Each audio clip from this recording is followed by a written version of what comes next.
Goeiemôre, good morning, how are you? Tintie, is dit lekker en is jy reg vir vandag? Elsa.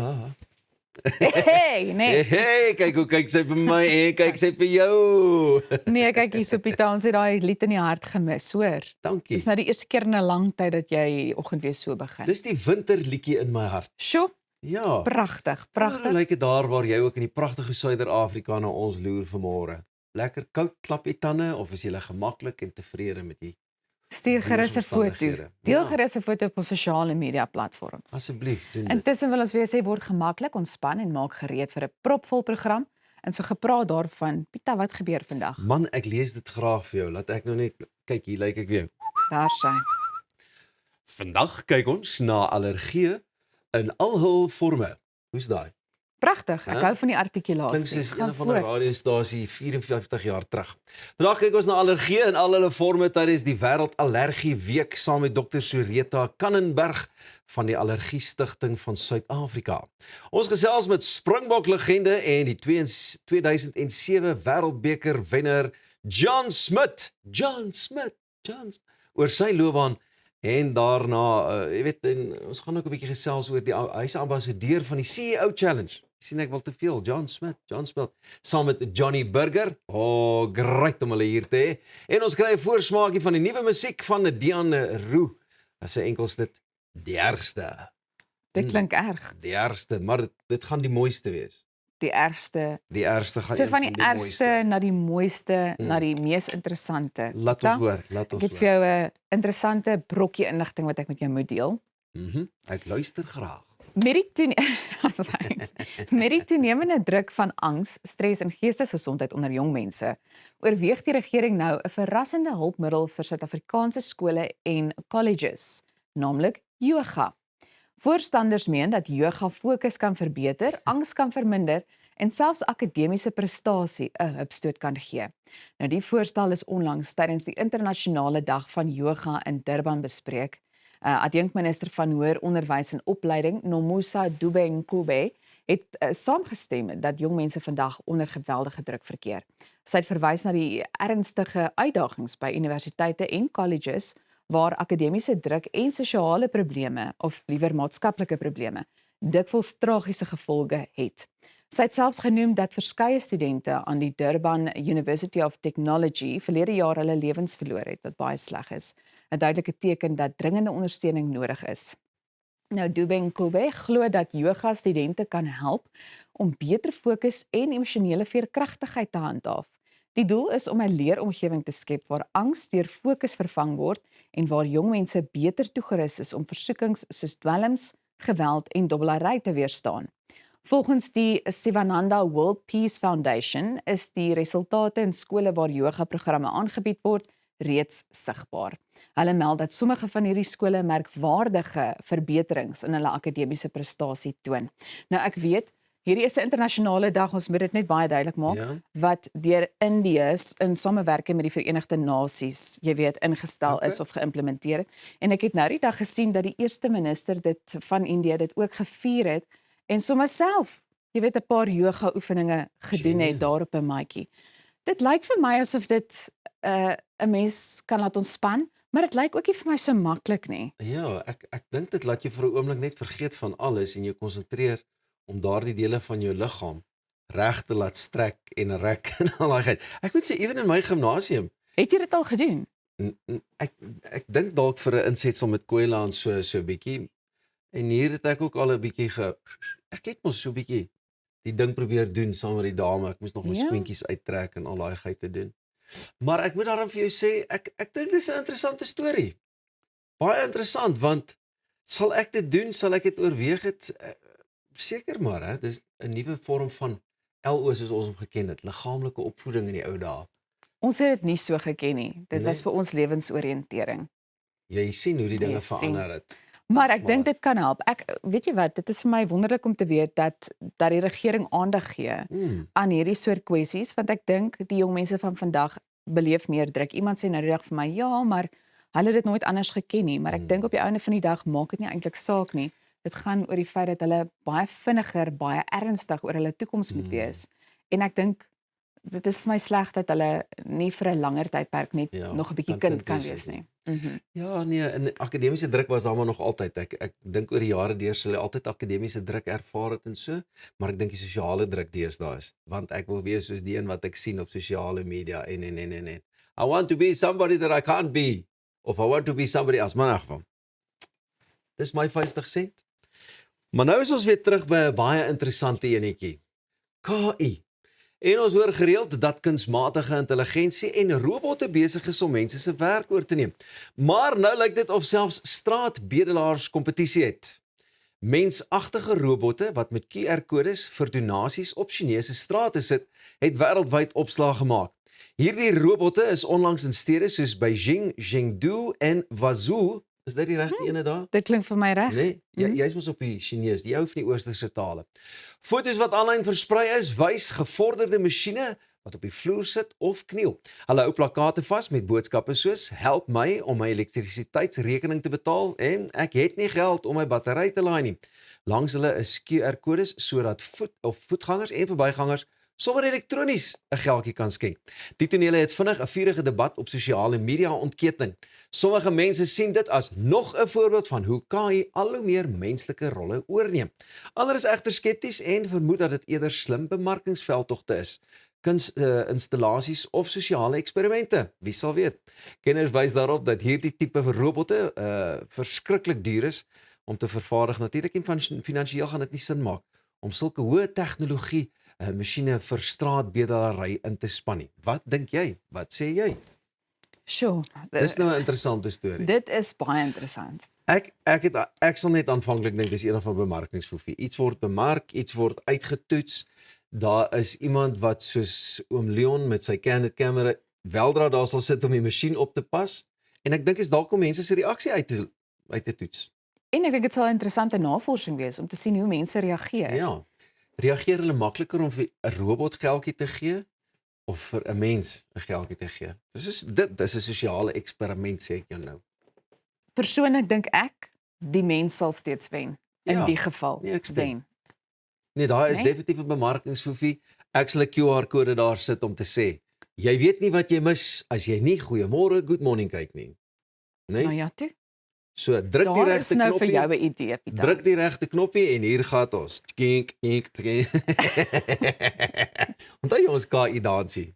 Dit was Of ietsie wat dit ons was gedoen meer dit. Oor dit was dit. Ja. Sy pomp. Jy sien, maar jy kan so lank werk aan 'n paar danspassies en dit sal vir my interessant wees om te sien hoe jy soos 'n robot gaan staan en dans by Hier sien jy, verkeerslig. ons kry daai mense wat hierdie body paint doen en julle maak my een of ander KI robot. Ek stem daarvoor. Maak ons 'n KI, dan gaan doen ons eie sosiale eksperiment. Nee, Hoe's daai? ek sal sit en dit afneem. Is dit?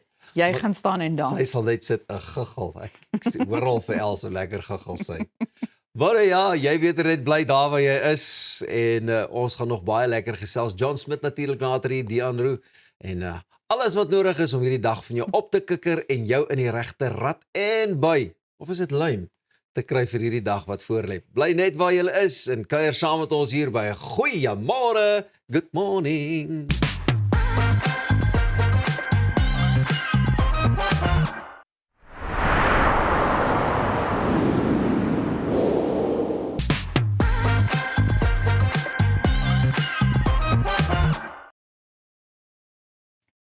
Wanneer 'n mens aan allergieë dink, is die eerste gedagtes dikwels nies, hooikoors of 'n ligte veluitslag.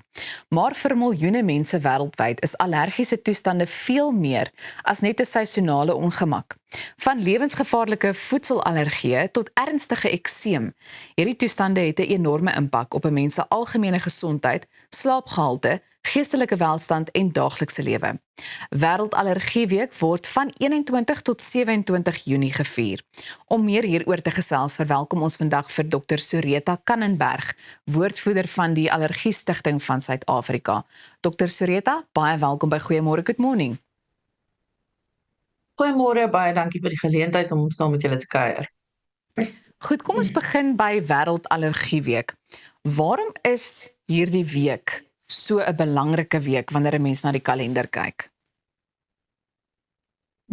Presies wat jy genoem het, jy weet die impak op die kwaliteit van lewe, die feit dat 'n mens selfs kan doodgaan van sommige van hierdie toestande, soos byvoorbeeld asma is ingesluit by allergieë, by hierdie atopiese toestande, en voedselallergieë ook natuurlik waarvan jy kan doodgaan, maar dan ook erge ekseem wat gaan maak dat jy of nie kan werk toe gaan nie, of wanneer jy by die werk is, wanneer dat jy, ons noem dit ons noem dit presenteeism eintlik, wanneer jy by die werk is, maar wat jy non-funksioneel is basies. Kinders, die impak op kinders se lewens, die impak op families se lewens, kinders byvoorbeeld wat meer geneig is tot ADHD byvoorbeeld, en dan natuurlik mense wat depressie ontwikkel, wat angstigheid ontwikkel, as gevolg van erge ekseem byvoorbeeld, maar die geweldige impak wat dit het op 'n mens se lewe. Finansiëel ook natuurlik. Maar 'n mens moenie vergeet van die hele gesin wat ly daaronder eintlik nie. So wat is die kernboodskap wat julle vanjaar sal wil oordra? Ek dink die belangrike ding is die bewusmaking is vir ons die belangrikste ding eintlik, want mense dink aan, as hulle dink aan ekseem, dan dink hulle aan miskien 'n kind wat 'n klein stukkie ekseem het, jy weet in die mik by die elleboog byvoorbeeld. En hulle besef nie dat 'n mens dat 'n volwassene of kind die hele liggaam aangetast kan hê nie, wat tot 30 keer 'n nag wakker word byvoorbeeld nie. Wat nie kan, ek het die ander dag 'n student gehad wat nie kan klas toe gaan nie, omdat hy die heel nag wakker lê. Uit die aard van my beroep natuurlik, ek's 'n dermatoloog, so ek sien baie mense met ekseem. Maar as ons kyk na asma byvoorbeeld, mense soos ek sê, jy weet, mense kan doodgaan daarvan, en hooikoors, dit kan maak dat jy, as jy antihistamiën gevat het oornag, byvoorbeeld dat jy die volgende dag nie kan funksioneer nie. So die bewustheid, ek dink, is vir my die belangrikste. Absoluut. En ek wil nou graag by daai professionele hulp ook uitkom in die rol daarvan, maar eers, hoe beïnvloed onbehandelde allergie iemand se werksprestasie, skoolwerk en selfs ook hulle geestesgesondheid? Verseker, ja. Dit is, kyk, as mens kyk na allergie, dan is daar natuurlik 'n hele groep van toestande wat geneig is om saam oorgeerf te word, want dit is 'n genetiese toestand. So, dit word alles oorgeerf op een spesifieke kromosoom. En dan sluit ons in hooikoors, wat dan sy mediese term is dan allergiese rhinitis, allergiese konjunktivitis, so wanneer jou oë juk met die verandering van seisoen of as gevolg van hooikoors, as gevolg van huisstofmiet byvoorbeeld, wanneer ons en dan natuurlik asma ook, en ons kyk ook na ekseem. So, en soms voedselallergie. Voedselallergie kom nie altyd saam met dit voor nie, maar voedselallergie sluit ons dan nou maar eintlik tegnies ook daarby in. En dit is die belang daarvan is dat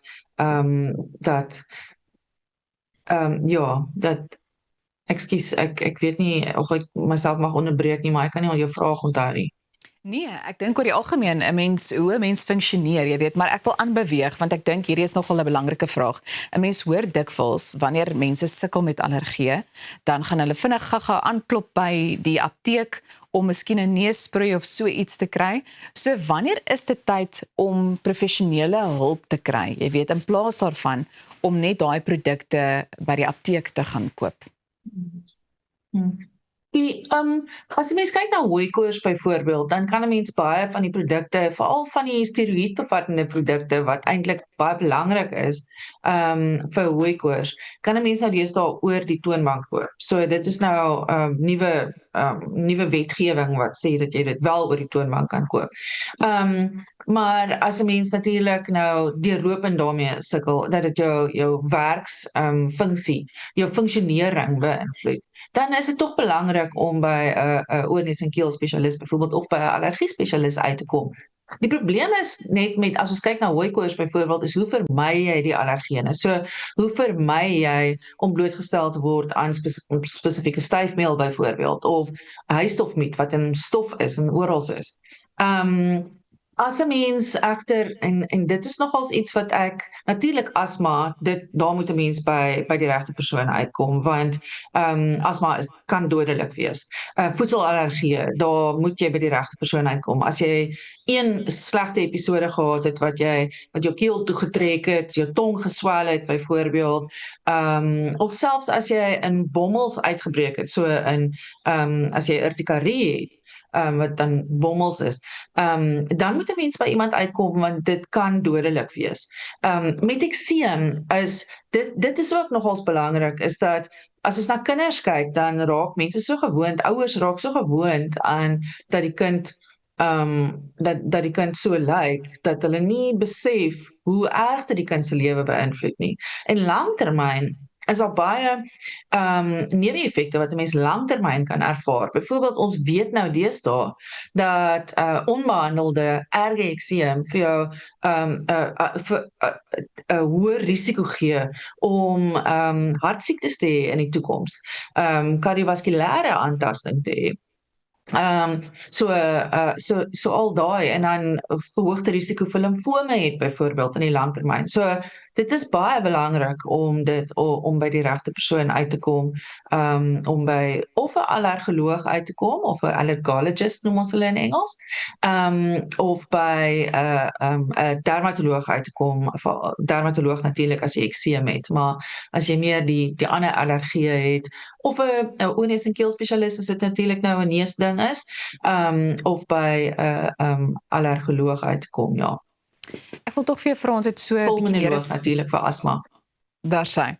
Ons het so 'n bietjie meer as 'n minuut oor, maar dit voel asof allergieë wêreldwyd aan die toeneem is. Waarom sien ons al hoe meer van hierdie toestande? Ja, dis eintlik snaaks genoeg dat dit meer vir ontwikkelende lande soos ons aan die toeneem is, maar ontwikkelde lande is dit besig om te plateau eintlik, maar by ons is dit besig om toe te neem en dit is meestal te doen met besoedeling en verstedeliking. So dit is die twee belangrikste redes hoekom ons dit sien. Ja. Ek dink dit is so 'n belangrike gesprek om te voer en ek dink jy het verwys na die feit dat bewusmaking in hierdie verband so belangrik is. So baie dankie ook vir die werk wat julle doen. Ons voel nou baie meer ingelig en ek dink dit is dalk maar die moeite werd om altyd eers aan te klop vir professionele hulp in die verband. Baie dankie dat jy by ons aangesluit het. Goed, jy kan ingeskakel bly. Jy kyk na Goeiemôre, Good Morning en daar is nog heel wat voorlê. En ek wil jou ook daaraan herinner dat jy baie welkom is om ons op sosiale media platforms te gaan volg om op hoogte van sake te bly. En dan kan jy ook 'n draai gaan maak op ons YouTube kanaal om na al hierdie interessante gesprekke te gaan kyk en te luister en ook na ons in-diepte gesprekke. So bly net waar jy is. Ons is net hierna weer terug.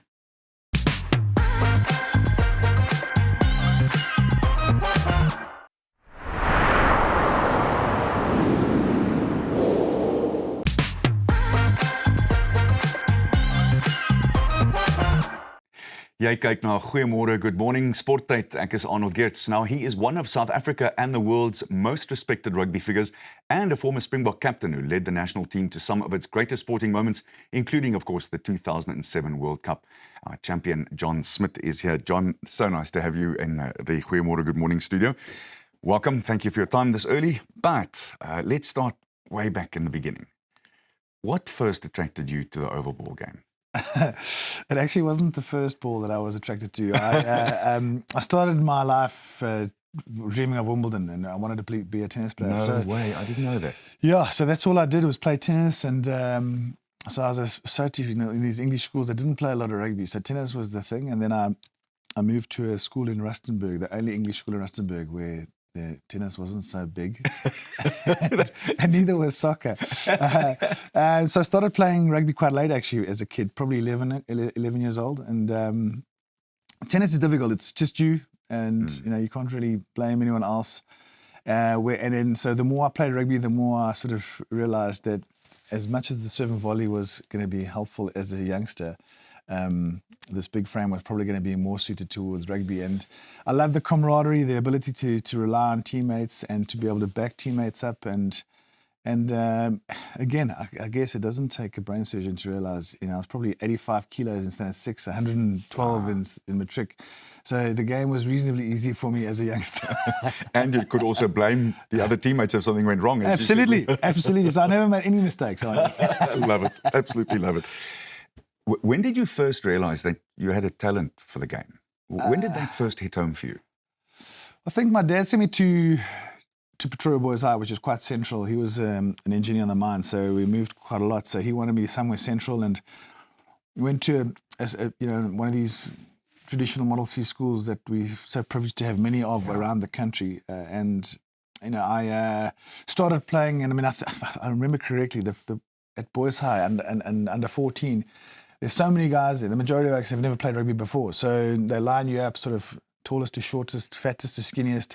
And yeah, exactly. So as you can imagine, I was the last to be picked at tight end. So, and I loved the game. I got taught the game there. And so as I got into sort of the A teams and started playing the game, I started to realize, this is actually something that I can do.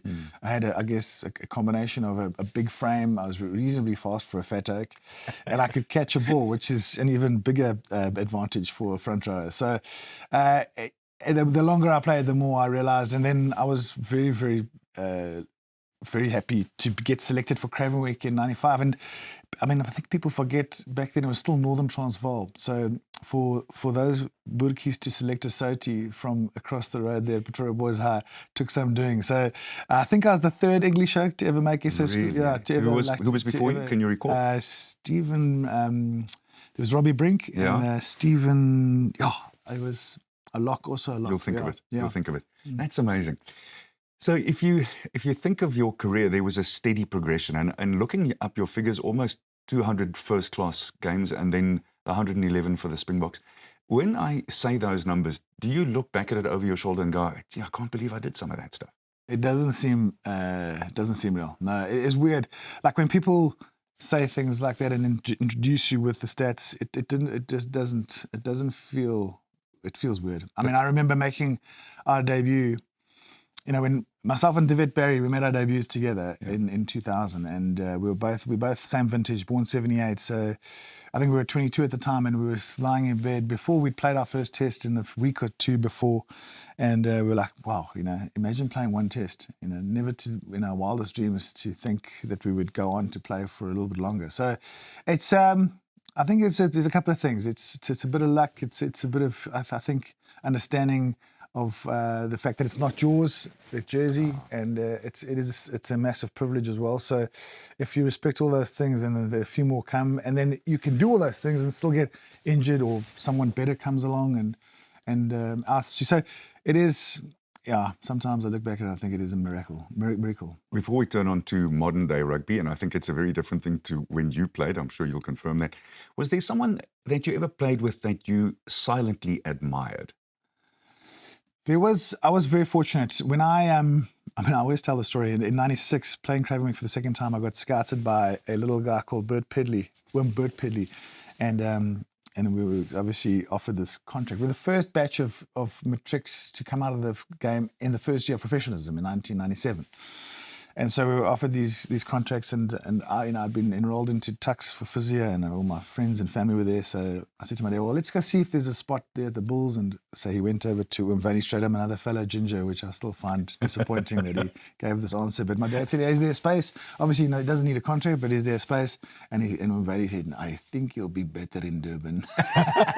I'm going to tell Vanny the story. And I think I've told him as well. Okay, and as much as I was irritated, he was right. I wouldn't have got the opportunities that I got. The next year, out of school, I was warming up with guys like Andre Joubert, Gary Teichmann, Mark Andrews, Ollie Leroux, Robbie Kempson, Adrian Garvey.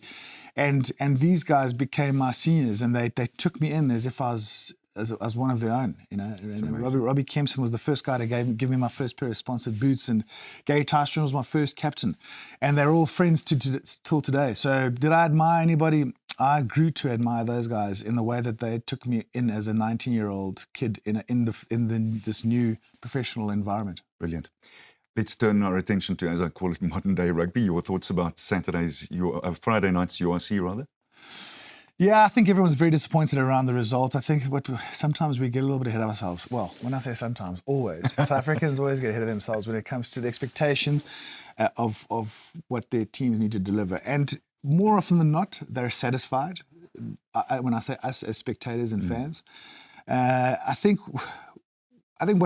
what Jan Ackerman did, getting the team at such a late stage, a change of coaching, in terms of a season, that's difficult for him to have gotten that team to the final is incredible, I think. And remember, it's not a team that's been failing. They've just wanted to take a different pathway. So to watch the Bulls struggle initially under the new leadership, and then get to a final, I think people have to also put into perspective, a coach like that needs time to get everything underway. So, probably the biggest challenge for the Bulls is that they just haven't created that speed of defense yet. So they haven't got that quite right yet. And that's the hardest thing to get right is defense, an actual defensive system where someone is firing away at the players all the time around line speed. And so that always gives the sort of a softer underbelly in the first 25, 30 minutes of a game. And Leinster took advantage of that. We saw what looked like a comeback because of this amazing attack and the amazing talent that the Bulls have got, but only to be thwarted by some dubious decisions, which we will hold on to as South Africans. But again, they just give a too much of a bigger gap for Leinster. And Leinster are a top team with a coach in Jacques Nienaber that has created some world title defence displays for us as Springbok supporters. So there's a title coming for the Bulls, without a doubt. No doubt about that. John, you're going to stay with us because after the break, we will speak to John about his journey as the ambassador for the South African Hall of Fame. And the CEO of the Hall of Fame, Johnny Burger, is also here with us to talk more about this event. Of course, it is all based around John's old alma mater and giving boys an opportunity which otherwise they would never have had. Dis net hierna, net op Goeiemôre, Good Morning, bly net waar jy is, want net hierna gaan ons miskien nog rugby ook gesels, as ons gelukkig is.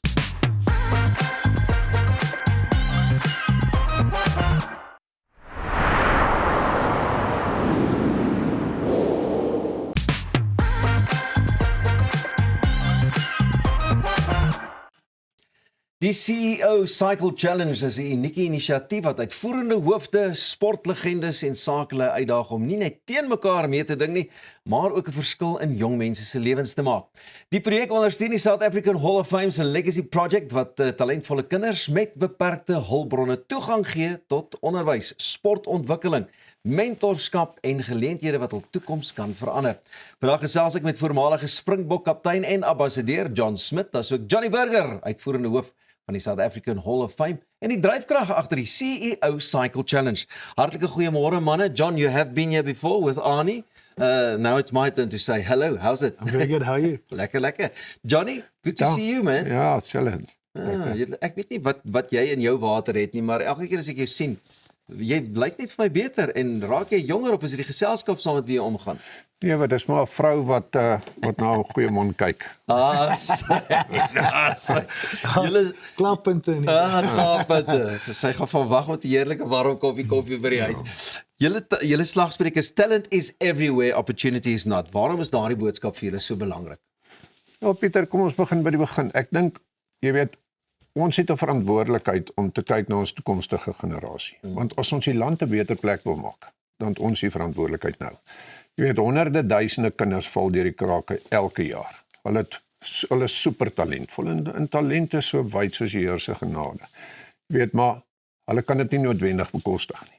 Jy weet, en ons as South African Hall of Fame het net gesê, jy weet, wat kan ons maak om ons jeug te inspireer en dan om hulle te bemagtig om hulle potensiaal te bereik. En ons werk met verskeie topskole in die land en ons gee vir hulle beurse vir hierdie talentvolle kinders om hulle drome na te streef, want dit maak die land 'n beter plek. John, in your involvement, how did this happen? Yeah, look, I've known Johnny for a long time, and if I think back about my growing up and the opportunities that I had, it was because I had a mom and dad that had the ability, and we were privileged enough for them to be able to send me to a decent school to see if this kid can sing or dance or play a musical instrument or play rugby or play tennis. But to have that opportunity was the thing that I guess opened it up for Absolutely. me. And John and I were chatting years ago around what he'd started with the Hall of Fame, and we were talking about giving opportunities to kids that haven't actually had the opportunity to see if they've got the talent to become the next president, let alone the next Springbok captain, or the next top musician or the next Elon Musk. How many of these boys and girls don't get that privilege that I had? And so we started with a Hall of Fame partnering with Boys High as one of, I guess, the vessels, Johnny, that could help facilitate that. But I think the important thing is around, it's one thing to say, let's give kids opportunities. And it sounds amazing, but it's incredibly difficult. And if you think about the weight that this man and his organization have got, because once you give that opportunity, you've got to continue. Absolutely. And corporate South Africa has played a massive role, and they've been the success of the CEO Cycle Challenge, and that's why we're here, and that's why I'm an ambassador, is to try and, I guess, educate corporate South Africa around what they can do better with funds that they already need to spend from a CSI point of view, and how they can actually see the results pan out in these children's lives as they succeed year on year through high school and become these successful leaders of South Africa. So the CEO Cycle Challenge has been one of these platforms where we can actually engage with corporate South Africa and create this team environment where we're not competing with each other, we're actually networking together and advertising what we can all do to help this country become better and build better leaders. Fantastic. Johnny, en dis ook 'n lekker manier, sport het maar net die manier ook om CEOs dat hulle boardrooms uit te kry en bymekaar te sit en soos wat John nou net gesê het, dis 'n networking en dan skielik kan hulle ook besef, nee, maar wag, ons wil ook graag 'n bydrae lewer. Ja, en ek dink die les wat hier uitkom, ek vat vir John Smith, hy's 'n baie goeie vriend van my, maar 'n incredible human being, nie net as 'n South African Hall of Famer nie, maar hy het 'n passie om te surf. Hy het 'n passie om 'n impak en 'n verskil te maak. En partykeer in ons land verval ons in daai gat waar dit oor my gaan en my behoeftes. Verstaan jy, ons is so vasgevang in daai kokon van ek moet net survive. En ek kom net agter hoe meer ons die land dien, hoe beter gaan dit met ons. Nou, ons organisasie is 'n level 1 nuwensgewende trust met uiteraard dien ons die mark met al die BEE punte. En dan het ons ook 'n artikel 18A en meer as dit. Ons het afgelope 2 jaar het ons 2 internasionale awards gewen. Een as die most trusted NPO in South Africa en die ander as die best youth empowerment NPO in South Africa. So soos John sê, Pieter, dit is nie maklik nie. Dit is nie maklik nie, want elke Januarie begin jy by 0. Die kinders raak elke jaar meer, maar ek sê altyd, God said it, we believed it, and that settles it. En met ouens soos John aan ons kant, jy weet, kan ons nooit faal nie. Ons het 'n super verantwoordelikheid en ons het 'n passie om 'n verskil en 'n impak te maak. You've seen how sport can change lives as well. And I mean, it must be fun having some of these CEOs en die ouens wat altyd met die dasse sit en so in an environment like that, being part of a cycle challenge and obviously, jy weet, hoe hulle net 'n ander uitkyk begin kry, John. Ja, ek dink die beste ding daaroor is ons almal sit in 'n vreemde plek op 'n indoor cycle. En almal is ongemaklik. Some are comfortable and some are, this is my first time on a cycle since I was a boy or something like that. So it strips away all of that in terms of whether you are good at this or not. Everyone, whether you fit or not, is going to cycle on an indoor cycle. So how does the competitive element work? Well, you've got 25 minutes and you've got a team of people, whether it's your whether it's your team from Nash or Yeah. whether it's your team from Chelsea, whatever the team is, The supporting and they've got to go as far as they can as a team Wow. in their 25 minutes. So I, in the past, have been trying to collect all the ex-cricketers and soccer players and rugby players that I think can go for 25 minutes. Yeah. And invariably, the guys have done pretty well. But I think the environment there is, the 25 minutes is a beautiful challenge, but it's the before and the after. There's an amazing environment set up at the National head office, and everyone gets to be able to sit beforehand, afterwards, and it's a wrap up. And so I genuinely believe that the 25 minutes of the cycle is the smallest part, even though it's the hardest part. It's everything else. It's the intermixing and the chatting around what they're actually there for that for me is important. Right, you've got all the connections, Johnny. So is dit net vir die who's who of hoe kan Sakelei betrokke raak by hierdie challenge? Enige maatskappy. Ek dink is 'n ongelooflike netwerkgeleentheid want jy sit daar met die groot maatskappye met die Vodacom's en die Chelsea's en die Nashwas van die wêreld.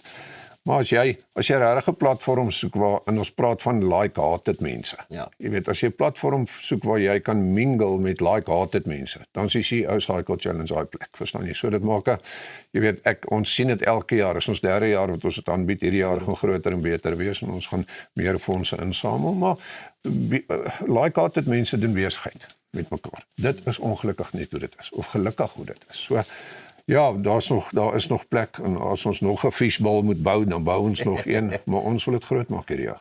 It's all happening, you said at the Nashua offices or is in Midrand, Midrand? ja. Ja, so in Midrand by Nashua se hoofkantoor, so ons sit 'n groot installasie daarop met hierdie fietsse, Techno Gym se fietsse binne-in. En ja, dit is net 'n week van waarin jy ons is hier om te gee en te dien. The 25 minutes does feel like a DJ Is it? techno party Lekker. with people shouting and screaming and keeping you going because you need a little bit of motivation. But the energy is really good. You know, you come in there, it's probably an hour and a half of your day, and Beautiful. It's good energy, and you making a massive difference. Ek sien al hoe gat ons. Woohoo, soos daai ou spinning classes, you know, and stuff like that. Well guys, I've missed the one last year, so hopefully this year I'll be able to pop in. En as jy 'n bietjie meer daaroor wil uitvind, ons gaan vir jou al die detail ook gee en deel op ons sosiale media platforms. Dankie dat julle ingekom het and good luck. Bly net waar jy is, ons is nou weer terug.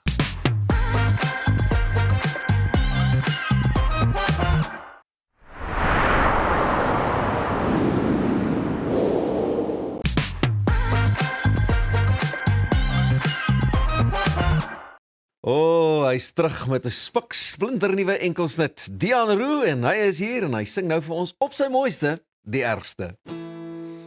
Dis warm in Kaapstad. Dis kouer in Bloemfontein. So neem ek aan want jy's terug by jou ma se huis. Onthou jy daai aande 12 keer saam besluit tot hier en nie langer. Al het ek die laaste woord gekry.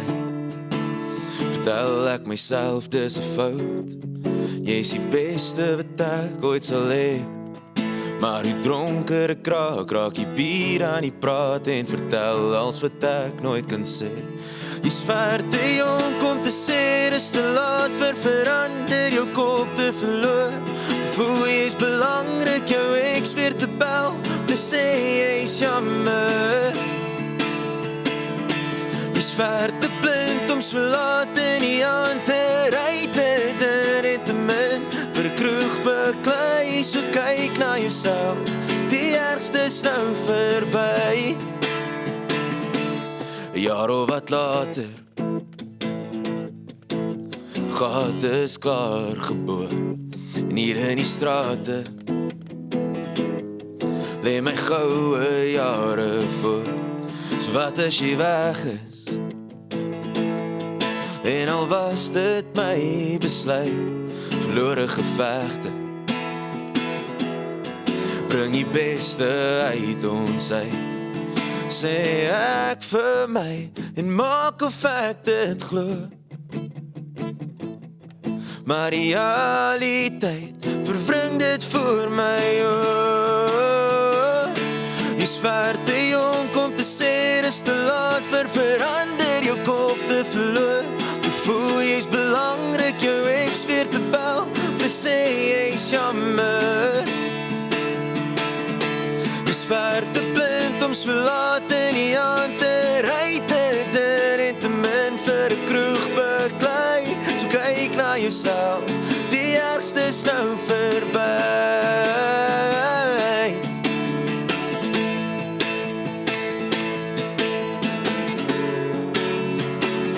Dis laat en ek mis jou hier, maar dis 'n fout om jou weer te sien. Ek's ver te jonk om te sê, dis te laat vir verander, my kop te verloor. Te voel ek's belangrik, my eks weer te bel, te sê ek's jammer. Dis ver te blind om so laat in die aand te ry te doen en te min vir 'n kroeg beklei. So kyk na jouself, die ergste is nou verby. Jy's klaar deur die jou, dis te laat om terug te kyk. Die ergste is nou verby. Ek wens jy kon nog 'n versie bygehad het. Dit was nou bakgat man. Well done en baie Pieter. geluk. Baie dankie. Wat 'n lekker sang. Lyk duidelik behandel die Jacaranda stad jou goed. Jy het Hulle ons doen, onlangs hulle hierheen verhuis. 2 weke nou, ja. Ah. It's amazing om terug te wees hierbo, ek moet sê. Ja. Ek kan nogal dink dit Ja. lyk lekker. Sit terug, los daai gitaar, sit hom neer daar waar jy gemaklik is my vriend. Want ek onthou die laaste keer wat jy hierso was, het jy ook nogal gesê jy doen seker is dit seker sitkamer sessies of jy probeer elke dag Ja, ten die- minste 'n liedjie skryf. Doen jy dit Ek nog? skryf elke dag 'n liedjie nog steeds. Ek doen nog steeds elke dag 'n video op TikTok of so, maar ja, daai sitkamer sessies het ek begin doen in Stellenbosch. En laaste wat ek gedoen het was van actually hierdie week opgesit ek gaan in Pretoria nou 'n paar begin doen. So mense moet sê van in watter area van Pretoria hulle bly en dan kan sing ek vir jou en jou vriende in jou sitkamer en ja, dis fyn. Maar ek het 'n stoepkuier sessie wat ek graag met jou wil doen. Ek sal die vuur pak en 'n paar gedagtes deel. Dan Okay. skryf ons saam 'n liedjie. Hoe's daai? Kom ons doen dit. 100%. Ja. Dit sal 'n droom wees. Kyk en dan laat ons die mense ook net wonder, my eie kroos by die huis of hulle 'n verlore boetie het of so, Ja. hè? Ja, exactly. Dink jy nie daar is iewers getry? Dalk sit in die ore of iets, want ek voel daar. Ja, ek voel iets, daar's iets. Is jy seker dis jy iets van is hierso. Roe en nie dalk Nee, Koen ek of- dink dit is Koen. Ek dink ek het dit verander as my stage naam, ja. Dis eintlik hoekom ek hier is vandag. Hoor jy net so 'n bietjie agtergrond ook oor die liedjie. Die eerste is lekker. Is dit maar 'n break-up song ook en Ja. daai seer is verby, nou gaan hy aan. Ja, exactly. Ek het hom soort van dieselfde tyd geskryf as my vorige en lankal te laat. En hy het nou maar net nou uitgekom ons wou iets bietjie meer upbeat na hom uitgesit het en dit is presies soos jy sê. Die seer is nou klaar, dit gaan aan, die ergste is verby. Nou kan jy net weer jouself geniet. Die ergste is verby. Jy het die skuif gemaak. Jy's nou in Pretoria en dinge Ja. begin rol. Ou het daai eerste kennismaking met die bedryf gehad. Wat geniet jy die meeste? Die meeste nou hierbo is net die mense vir nou. Ek het 2 weke nou getrek en alles ingesettel, maar in terme van musiek, ek weet die mense is net soveel lekkerder. Die shows, ek love die Kaap nog steeds. Ek sal altyd terug Daar's gaan baie na. geleenthede en Daar's goeders, dink ek geleenthede. net, né? Hierso is daar net soveel as jy by shows of so is mense my following is meestal hierso. So, en ek kan dit sien in die musiek wat ek speel. Mense dit direk soos oor is daai ou. So dis net lekker om dit te kan sien in mense se gesigte. En hierdie liedjie is nou al die 12de Junie reeds uit. So wat is die reaksie van die mense? Sover is dit baie goed. Hy het so uit die laaste een gebied met 'n paar duisend streams in die Beautiful. eerste week of so. So hy gaan goed. En ek dink op sosiale media, dis snaaks om te sien met hierdie liedjies hoeveel mense actually deur dieselfde goed as jy gaan. Ja. Ek dink dis hoekom ons die liedjies uitsit, so mense te help. Op die einde van die dag, dit wat jy voel 'n liedjie vir jou gaan doen, gaan vir soveel ander mense ook aanraak. Maar die oomblik wat Presies. jy nou dink ek wil ietsie skryf soos mense dink, dan val hy plat. Ja, Is dit exactly. nie waar nie? Exactly. En as dit by skryf kom, jou van jy het 'n spesifieke genre of ek wil amper sê soos wat 'n ding kom en nou met jou gesels, gaan dit vir jou werk. Ja, ek dink ek probeer soort van in my eie genre bly. Dis baie akoestiese musiek omdat ek so akoestiese show live doen met die loop pedal. Probeer ek dit altyd dat dit live net so energiek en lekker klink as wat die skryfwerk is. Maar soos jy sê, is maar as iets opkom, 'n storie, as elke dag iets om oor te skryf as jy net hard genoeg kyk. Nou waar gaan ons bietjie 'n show kan sien en beleef? Synde dat jy mos nou permanent hier is. So nou het ek 'n paar in Julie, maar dis privaat funksies. So as jy my wil Sitkamer sessies. sitkamer sessies en ek dink speel 'n skool se matriek afskeid ding, so dit gaan nogals beautiful. van wees. Ja, hulle het gevra. Hulle luister heeltyd my musiek, so dis nogals nice om te sien die jong mense ook. Ja, maar asseblief bespreek my enige plek hierbo, ek's nou available. Al my info is in my Instagram bio om te bespreek, ja. Instagram is die ding. En jy weet in die musiekvideo, het jy 'n musiekvideo gemaak Vir die ergste, Ja. yes, ons het. In Wildebeest het ons hom geskiet. Oh, lekker. Ek het actually in Boksburg groot geword voor ons Kaap toe is. Om terug te wees daar. Ek was nooit in Wildebeest vir daai tyd, maar dis een van die coolste plekke ooit. Die musiekvideo is ook nice. Dis soos heeltyd hierdie ou gaan terug in sy verlede en waar hy met hierdie meisie gekuier het, maar hy's nou net daar, hy speel 'n gig alleen, niemand luister vir my. Ja. En daar sit hy, maar toe maar hy het sy hart uitgepraat en die exactly. ergste is regtig 'n baie mooi sang. Nogmaals Dankie, baie Pieter. geluk man. Dankie pa, Pieter. Enige luister ou seun, enige vars nuwe liedjies waarvoor ons kan uitkyk? Ja, iemand het my nou die dag gevra asseblief sit hierdie liedjie uit en dit is eintlik die volgende wat ons uitsit. Ek kan nog nie nou die datum uitstel nie, Maar ja, ons kan baie opgewonde amper. raak. Hy kom raak opgewonde, ja. Lekker. En as hy elke dag 'n liedjie skryf, dan sal daar iewers uit die baie daai enetjie uitspring mos vir jou. Dis presies, as jy 200 liedjies aan die einde van die jaar het, gaan daar 10 baie goeies wees vir 'n album. So dis wat ek probeer doen. Ja. Nou ja, ons is amper op program 200. Ons sal dit aanhou doen want dit is vir ons lekker hier by Goeiemôre. Dian, dankie dat jy kom inloer het. Baie dankie Pieter. Dit was altyd lekker. soos altyd baie lekker en dan ongelukkig ook al waarvoor ons tyd het vandag. Onthou sosiale media's en ook ons YouTube kanaal. Maar môreoggend is ek in die span weer klokslag terug om die dag saam met jou te begin. Van my tot en met môre, mooi bly mooi en sorg dat jy nooit ophou droom nie. Maak 'n verskil, andersins wees hom. Lekker dag.